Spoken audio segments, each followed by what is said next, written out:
ஆந்திர பிரதேசத்தினுடைய துணை முதலமைச்சராக திறம்பட செயல்பாட்டை கொண்டிருக்கும் நம்முடைய திரு பவன் கல்யாண் அவர்கள் பாரத பிரதமர் திரு நரேந்திர தாமோதரதாஸ் மோடி அவர்களுடைய மிகுந்த அன்பை பெற்றவருமான நம்முடைய ஆந்திர பிரதேசத்தினுடைய துணை முதலமைச்சர் திரு பவன் கல்யாண் அவர்கள் இப்பொழுது நம்மிடையே உரையாற்றுவார்.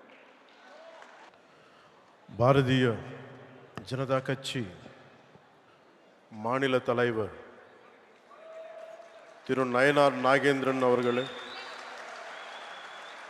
முன்னாள் தெலங்கானா ஆளுநர் திருமதி தமிழிசை சவுந்தரராஜன் அவர்களே, BJP state president, MLA and assembly leader அவர்களே, ஸ்ரீ டாக்டர் அரவிந்த் மேனன் அவர்களே, national secretary BJP, doctor Ponguleti Sudhakar Reddy அவர்களே, former MLC, state co-in-charge of Tamil Nadu, Shri Thiru Anil K Antony அவர்களே, national secretary, national spokesperson and national convener for one nation one election, Shri R A Arjunamurthy அவர்களே, state incharge in social media team, Shri Narayanan Tirupathi அவர்களே, state vice president, state co-convener one nation one election, Thiru K S Radhakrishnan அவர்களே, political activist, திரு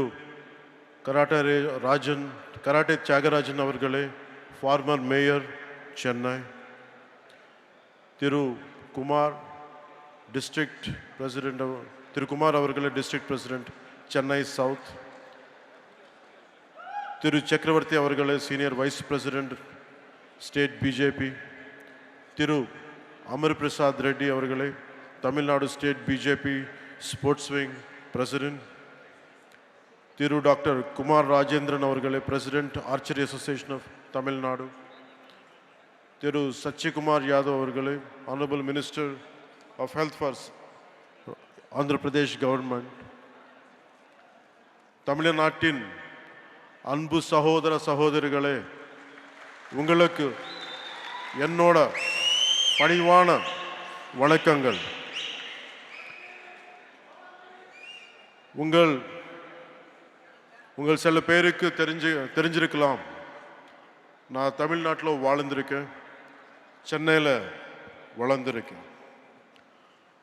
நான் தமிழ்நாட்டு விட்டு போய் 30 வருஷத்துக்கு மேலே ஆகுது. நான் தமிழ்நாடு விட்டுட்டு போயிருக்கலாம், ஆனால் தமிழ்நாடு என்னை விட்டு போகலை.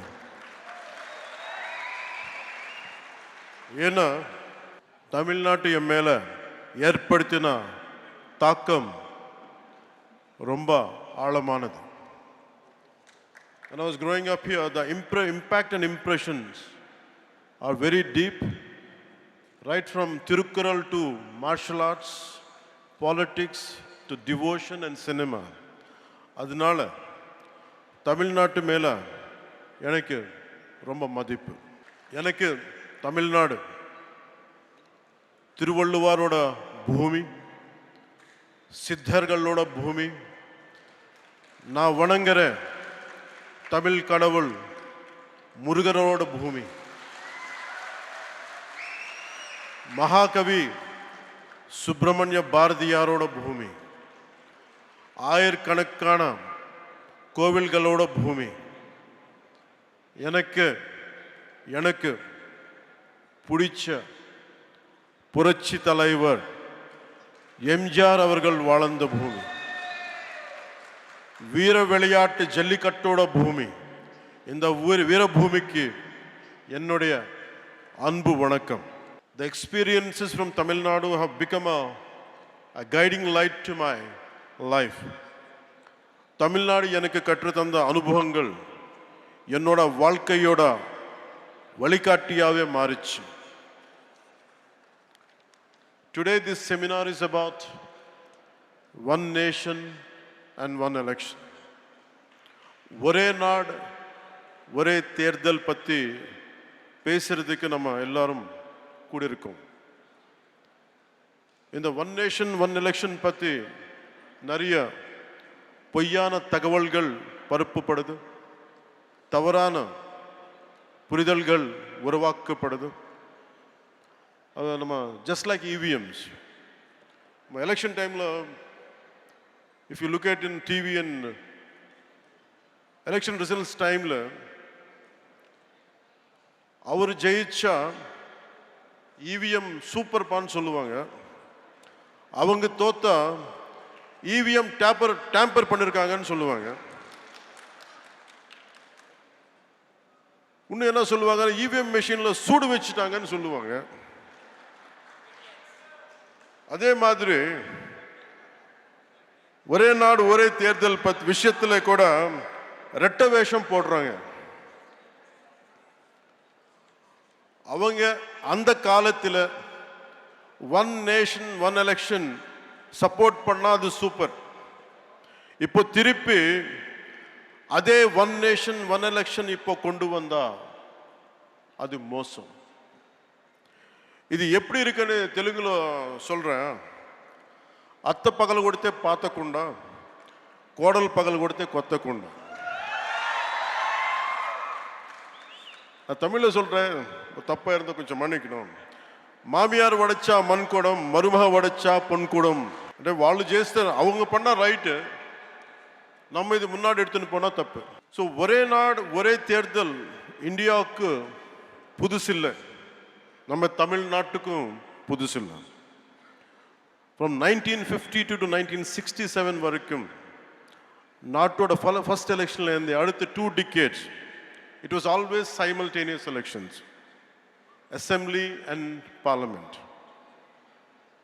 When the cycle was broken, simultaneous இருக்கணும்னு இன்சிஸ்ட் பண்ணது வேற யாரோ இல்லை, அன்னைக்கு சீஃப் மினிஸ்டர் கலைஞர் கருணாநிதி அவர்கள். And he is the one who insisted. He is the one who wanted this to happen. And today the sad part is they are opposing it.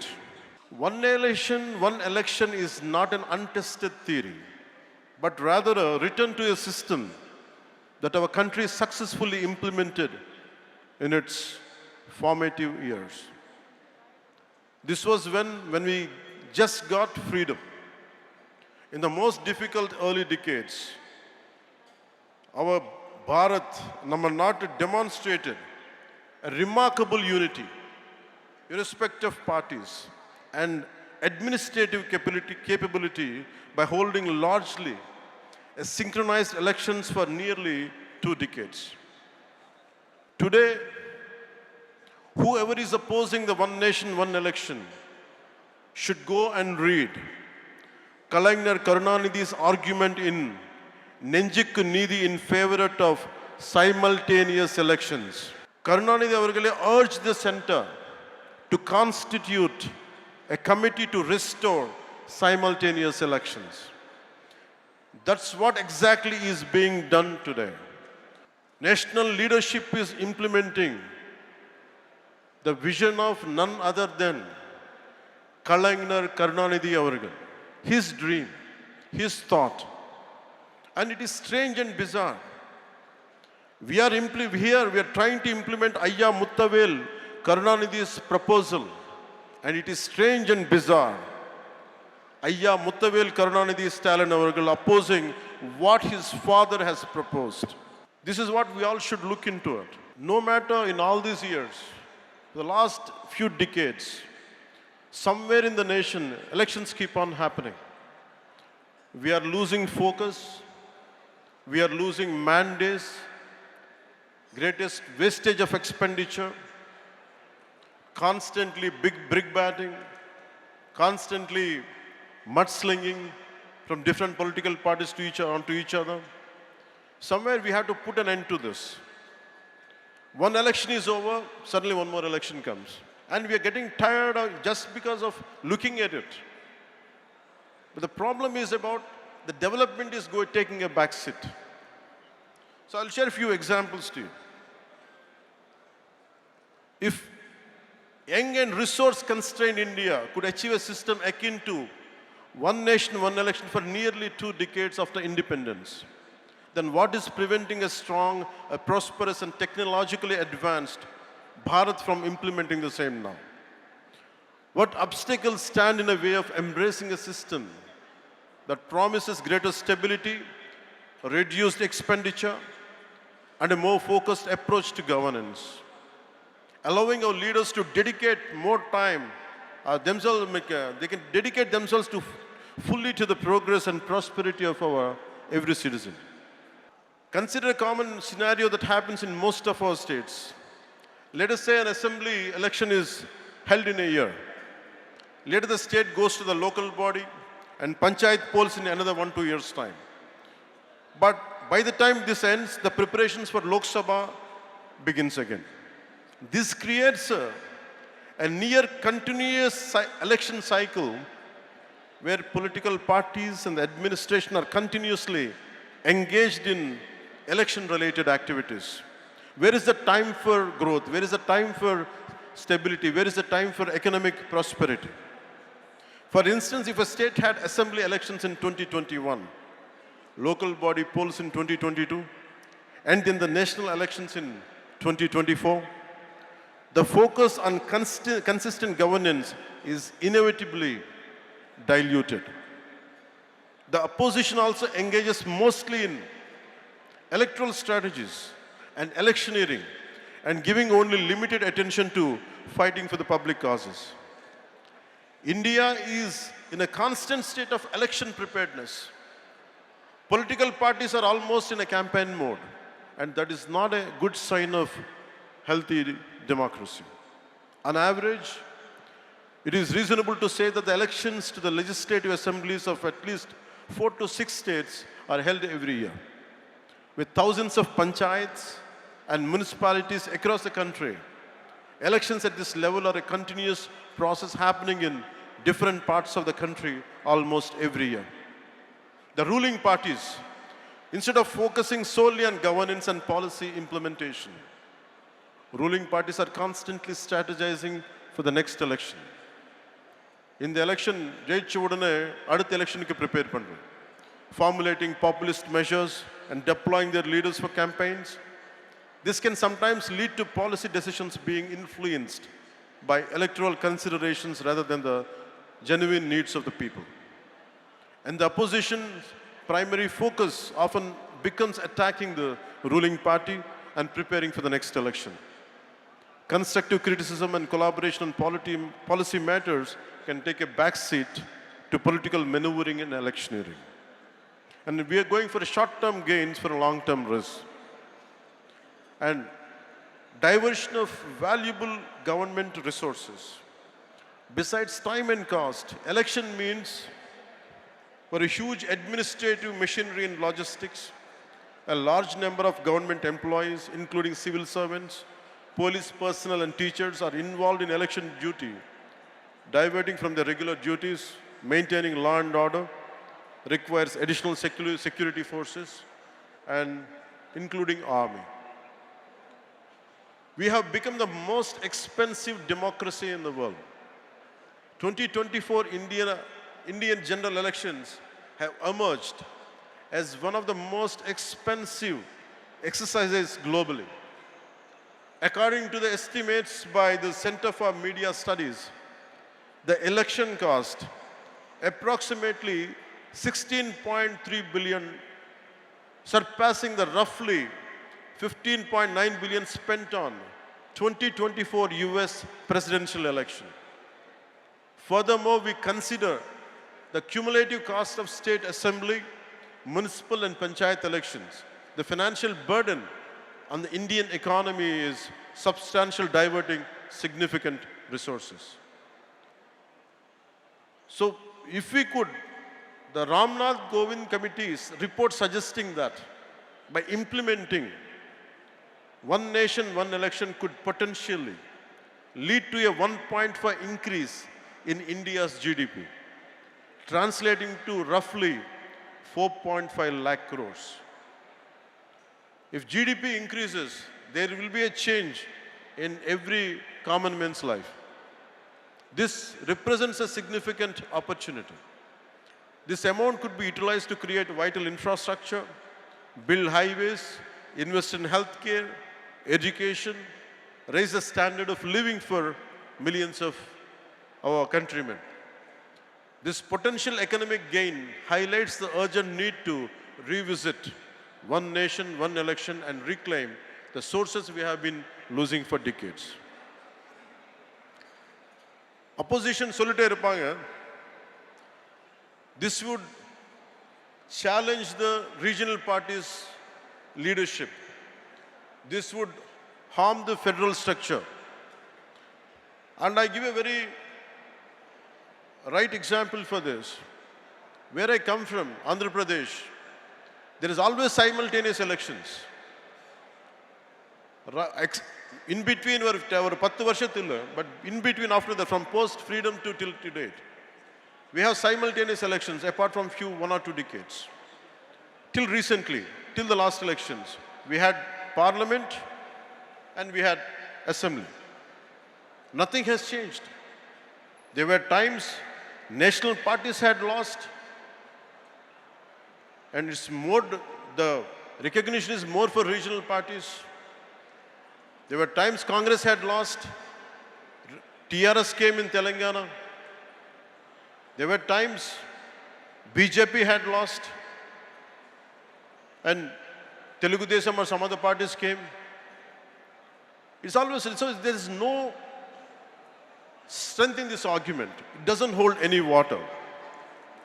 And people also have become, if you look at Odisha elections in 2019 and 2024, if you look at the Odisha example, people opted for the regional party in Odisha and they opted for parliament for center, for BJP. So we are questioning the people's integrity. We are questioning the people's smartness. It is people who decided to be here. It is not us. It is not political leaders. One nation, one election is the will of the people of this country. We, all the political leaders should be, who is opposing it, should be aware of it.